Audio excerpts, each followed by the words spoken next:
Friends, വളരെ രുചികരമായി മുട്ട കൊണ്ട് തയ്യാറാക്കിയ ഒരു സ്നാക്ക് റെസിപ്പിയാണ് ഇന്നത്തെ വീഡിയോ. ഇതിൻ്റെ ഫുൾ വീഡിയോ ഞാൻ അപ്ലോഡ് ചെയ്തിട്ടുണ്ട്. ലിങ്ക് മുകളിൽ കൊടുത്തിട്ടുണ്ട് കേട്ടോ.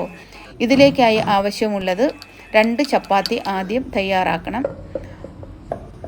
ചപ്പാത്തി തയ്യാറാക്കിയതിന് ശേഷം ഒരു ചപ്പാത്തി ഒരു ബൗളിൻ്റെ മുകളിൽ ഇതുപോലെ വച്ച് കൊടുത്തതിന് ശേഷം ഒരു മുട്ട പൊട്ടിച്ചൊഴിച്ച് സവാള, തക്കാളി, ക്യാപ്സിക്കം ചെറുതായിട്ട് അരിഞ്ഞത്, cheese, pizza seasoning, chilli flakes, അതിൻ്റെ മുകളിൽ വേറൊരു ചപ്പാത്തി ഇതുപോലെ വെച്ച് കൊടുത്ത് കൈ കൊണ്ട് ഇതുപോലെ സൈഡ് മുറിച്ചെടുത്ത് മാറ്റിയതിന് ശേഷം കടായി ചൂടാക്കി 2 സ്പൂൺ എണ്ണ ഒഴിച്ചത് കൊടുത്തതിന് ശേഷം ഇതിലേക്കിട്ട് ലോ ഫ്ലെയിമിൽ 2 മിനിറ്റ് നമുക്കിതുപോലെ വേവിച്ചെടുക്കാം.